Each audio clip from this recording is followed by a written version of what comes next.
የአፍሪካ ጥቁር ልብ ኮንጎ። ይህ የአፍሪካ ጥቁር ልብ ነው። አረንጓዴው ሲኦል በመባልም ይታወቃል።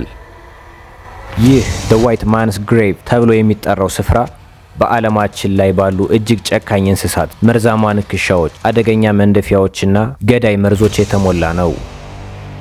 ይህ በምድራችን ላይ ካሉ ደኖች ሁሉ እጅግ አስቸጋሪው ጫካ ይሆን? የኮንጎ ዝናባማ ደን በዓለም ላይ ሁለተኛው ትልቅ ደን ነው። ከአማዞን ቀጥሎ ትልቁ እሱ ነው። የአሜሪካን 1/4 የሚያህል ስፋት ይሸፍናል። 6 ሀገራትም ድንበሩን ይጋራሉ። አይን እስከሚደርስበት ድረስ የአረንጓዴ ምንጣፍ ነው። ኮንጎ ጥቅጥቅ ያለና የማይደፈር ጫካ ነው። በዚህ ጨለማና እርጥብ ዓለም ውስጥ ከጥግ በኩል ምን እንዳለ ማወቅ አስቸጋሪ ነው። ዛፎቹ በገዳይ እሾህ የታጠሩና በጨካኝ ተናካሽ ጉንዳኖች የሚጠበቁ ናቸው። ታዲያ በዚህ አስቸጋሪ ጫካ ውስጥ ማንኛውም ፍጥረት እንዴት ሊተርፍ ይችላል? የጫካው ወለልና የፀሐይ ብርሃን ጦርነት። ነገር ግን እድል ባለበት ቦታ ሁሉ ያንን እድል የሚጠቀሙ ፍጥረታት አሉ።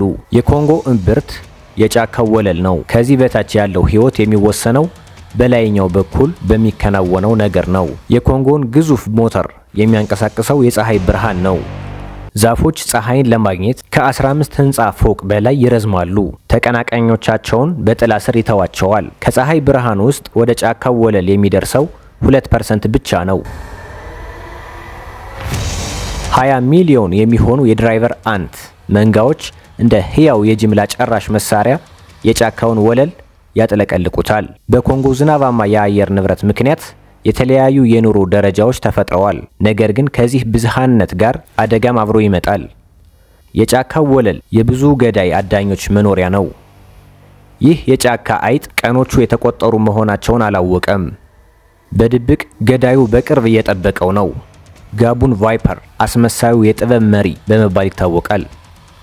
ከማንኛውም እባብ የበለጠ ረጅም ጥርሶች ያሉት ሲሆን ከማንኛውም ዝርያ በላይ መርዝ መርጨት ይችላል። ይህን አይጥ ደጋግሞ ለመግደል የሚያበቃ መርዝ አለው። በዓለም ላይ ፈጣኑን ጥቃት በመሰንዘር የታወቀ ፍጹም አድፍጦ አዳኝ ነው። የዛፍ ላይ ህይወት። ቆሎበስ ዝንጀሮዎች ሌሊት ሲመጣ ተጨማሪ ጭራቆች ይወጣሉ። እስከ 90% የሚሆኑ የደን ዝርያዎች የሚገኙት እዚህ ዛፎች ላይ ነው። ጥቁርና ነጭ ኮሎበሶች አብዛኛውን ጊዜያቸውን የሚያሳልፉት በከፍተኛ ቅርንጫፎች ላይ ነው።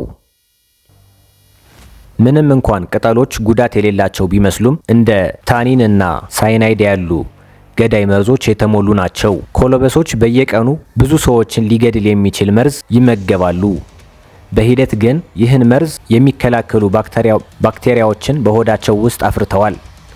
ነገር ግን ኮሎበሶች በቅርንጫፎች ላይ ቢሆኑም የደኑ ንጉስ የሆነው ክራውድ ኤግል ወይንም የክራውድ ንስር ስጋት ነው። ይህ ጨካኝ የአየር ላይ አዳኝ ነጥቆ በመውሰድ ለአባላቱ ግብዣ ያደርጋል። የኮንጎ ጎሪላዎች።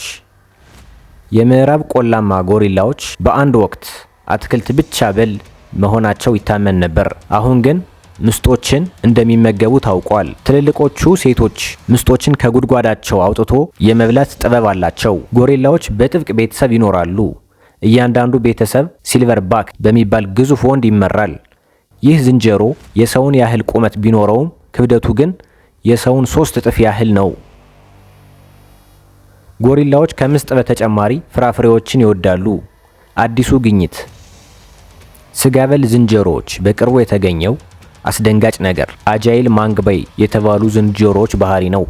እነዚህ ዝንጀሮዎች አትክልት ብቻ ሳይሆን ትናንሽ ሚዳቆዎችንም ሳይቀር አድነው በህይወት እያሉ ሲበሉ ታይተዋል። ይህ በዝንጀሮዎች ዘንድ እጅግ ብርቅዬ የሆነ ባህሪ ነው። የባያካ ፒግሚዎች። የባያካ ፒግሚዎች የኮንጎ ጥንታዊ ነዋሪዎች ናቸው። አደን ላይ ወደር የላቸውም። ቁመታቸው በ1 ሜትር ተኩል በታች በመሆኑ በጫካው ውስጥ በዝምታ ለመንቀሳቀስ ይመቻቸዋል። መርዛማ ቀስት ይጠቀማሉ። ለባያካዎች ጫካው መኖሪያቸው ብቻ ሳይሆን እንደ ወባ እና ኢቦላ ያሉ ገዳይ በሽታዎችም መገኛም ነው። ነገር ግን በታላቅ የጫካ ጥበብ ተርፈዋል። ሴቶቹ ጎጆ ሲቀልሱ፣ ወንዶቹ የአደን መሳሪያ ያዘጋጃሉ። ከአደን በፊት የዛፍ መንፈስን በዝማሬ ይለምናሉ። አሁን ግን ደኑ አደጋ ላይ ነው። ከውጭ የሚመጡ አዳኞች በከፍተኛ ሁኔታ እንስሳቱን እያደኑ ለገበያ ያቀርባሉ። ይህም የጫካ ስጋ ወይም ቡሽሚት ንግድ ይባላል።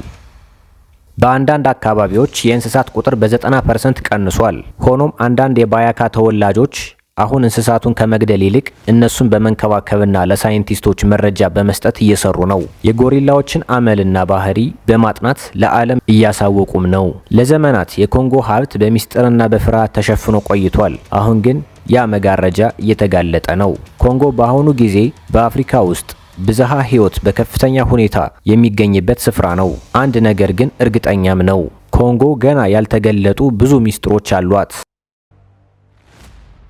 ስላዳመጣችሁኝ አመሰግናለሁ። ሌላ ጊዜ በአዲስ ቪዲዮ እስክንገናኝ ቸር ሰንብቱ።